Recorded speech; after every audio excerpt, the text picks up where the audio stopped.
Yes. Okay. Jamen, så siger vi værsgo til gruppe 4. Jo, tak. Jamen, vi er gruppe 4. Og vi kender nok alle sammen det der med, at det er blevet vinter, og man har lige haft lidt travlt på det seneste, og man fik ikke lige skiftet til de der vinterdæk der. Så vil vi meget gerne præsentere Speedshift, et fuldautomatisk dækcenter med robotstyret, uden personale. Med maks 5-10 minutters dækskift på alle 4 hjul. Synes vi godt, det var realiserbart, fordi vi kender hastigheden på de nuværende moderne robotter.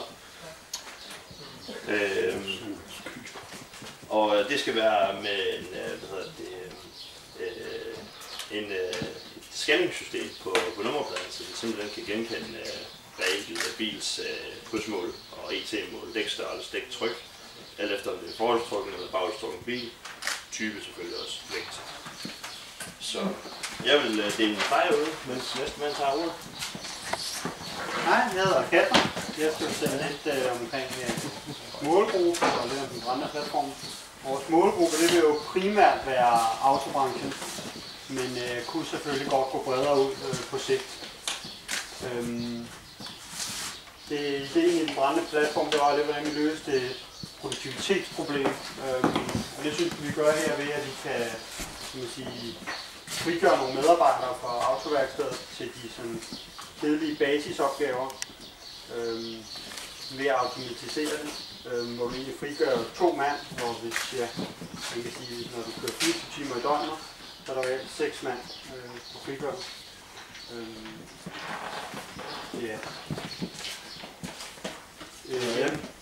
Igen, men det er med lille input, stort output, da det er ubemandet. Ja, så er jeg lige ordet til Aske. Hej.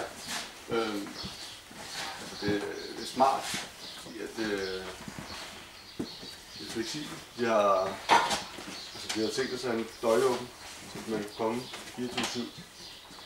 De samme muligheder for at skifte alle tidspunkter. Det er meget irriterende, når man kan komme til.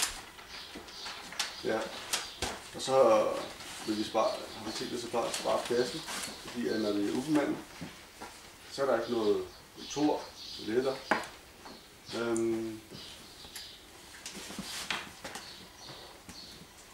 Så har vi nedskæret timer, fordi det er jo en robot, der styrer det. Der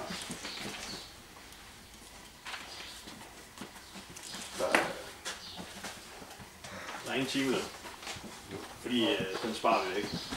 I og med det fuldautomatiseret, altså der vil være et strømforbrug, men vi har tænkt over, at i perioder der vil der måske være et lille nedfald i dækskiftet. Der er selvfølgelig op- og nedtur i alle slags brancher med deres salg og produktivitet. Og den her maskine skulle stå på standby og simpelthen altid være klar, men delvist lukket ned, så den ikke står og simpelthen sluger strøm. Jeg vil snakke lidt om bæredygtighed. Som vi ser her, så har vi lavet en kompostbærn til dækken, som der sidder nogle knive i. Vi laver om til granulat og kan udvinde olie ud af dækken igen. Og i og med at det hele kører på strøm, så er der jo ikke nogen dieselafbrænding. Det hele det kører fuldstændig på, så er der ingen fossil afbrænding. Og robotterne de bliver jo ikke slidt på samme måde som et menneske det gør. Og derved så er der også længere levetid på selve produktet.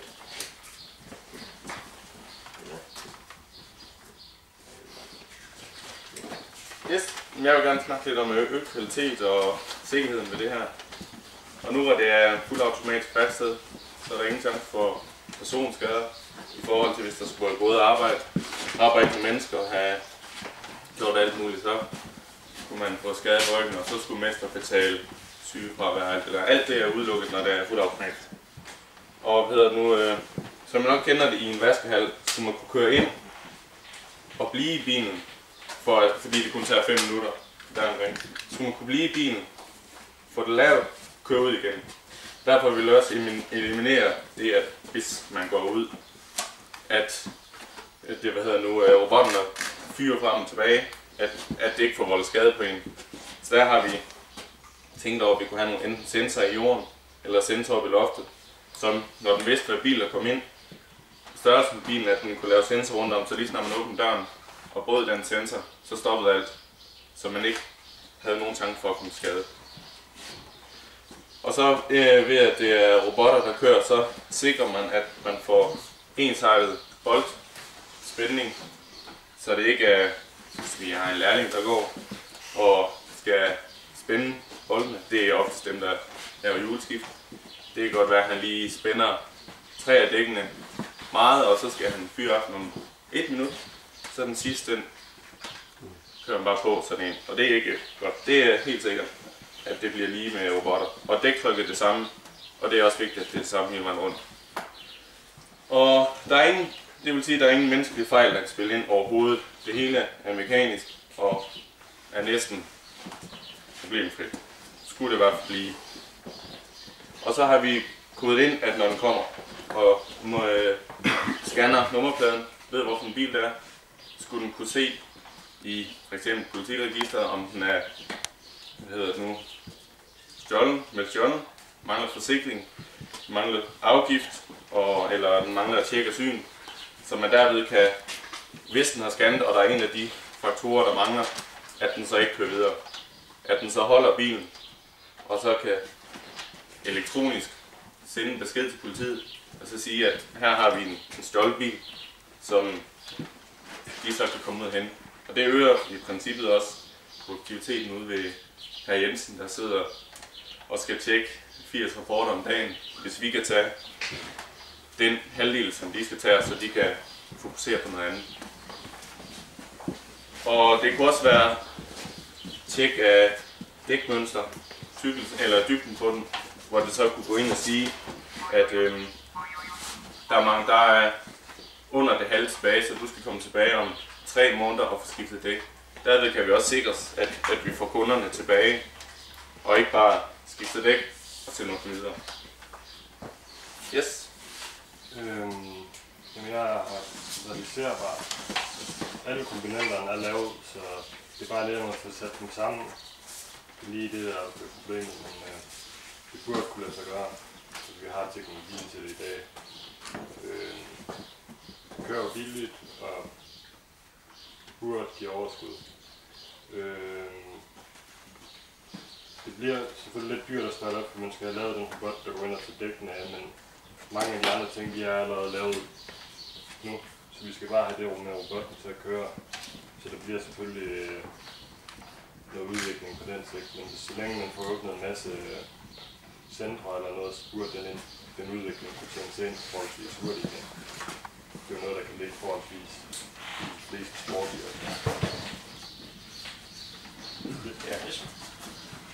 Skal vi sige noget om prisen på det?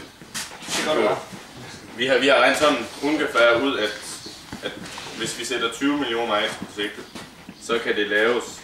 Og vi altså de robotter, der findes i forvejen og rullebånd, har vi selvfølgelig været inde og finde pris på. Det eneste er lige vores egne robotter, som vi har sat til at måske at koste 8 millioner. Men det aner vi jo ikke, men det er et skud i togen, så vi siger 20 millioner. Og så har vi taget udgangspunkt i kun at skifte dæk til 300 kroner. Og så har vi taget, at en kunde per time hele dagen igennem, som vi ser som en realistisk mulighed eller kundeankomst over et år, fordi at der er perioder, hvor det er dødt, og perioder, hvor det er meget højt. Yes. Og så har vi regnet frem til, at det vil tage cirka 4-5 år at tjene de 20 millioner hjem, hvis det kun er dækskiftet. Det er for uden køb af nye dæk og tjek og sådan noget. Yes. Jeg har lige en hurtig stop motion film her. Nu, vi håber, I kan se noget.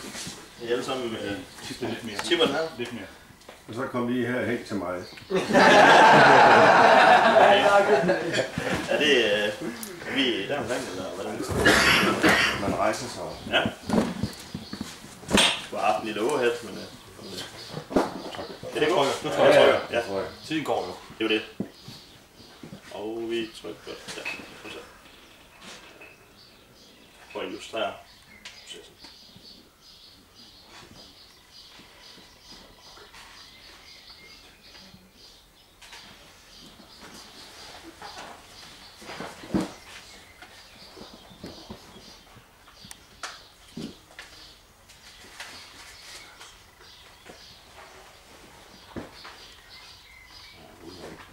flot. Det god mission. Ja. Vi skal have nogle, spørgsmål. Det har vi, og vi har også udvalgt her en person på området, og det er Søren, der har fået opgaven den her gang. Ja, jamen jeg synes jo, det er jo fantastisk, og det er realiserbart. Men jeg tænker på, nu har jeg jo haft et langt liv bag mig, og jeg har også et langt foran, og jeg er jo altid interesseret i biler. Jeg er jo et gammel europamester i rally. De gamle biler med gamle mænd. Så vil sige, at det der med at skifte, altså hvornår skifter vi, det er når dækken er slidt op, eller slidt skævt, eller når vi skal have vinterdæk på. Når vi skal have vinterdæk på, så kommer der mange mennesker med deres gamle fælge, fordi så har de en vinterfælge. Tager det højde for det her, eller hvordan gør vi det her? Fordi jeg bekymrer mig meget omkring, I siger, at det er ubemandet. Jeg har endnu aldrig set robotstationer, der er ubemandet. Der står altid nogen i nærheden, og det skal der være. Vi har diskuteret meget frem og tilbage omkring det der, fordi de skal også have mulighed for at få deres gamle dæk tilbage, når de er afmonteret fra deres foran deres fælde.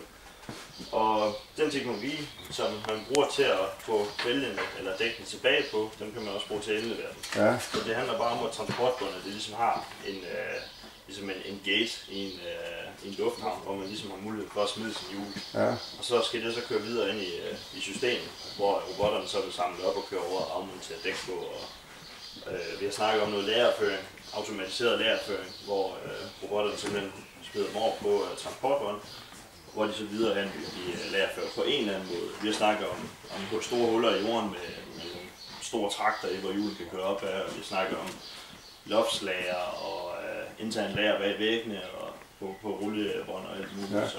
Fordi kan man forestille sig, at når man kommer ind, så siger man, at jeg vil gerne købe 4 dæk. Nu har vi jo allerede identificeret bilen, og så har vi 3 valgmuligheder, og så er der et lager ved siden af, så kører dækkene frem til den, der skal skiftes. Det kan man godt.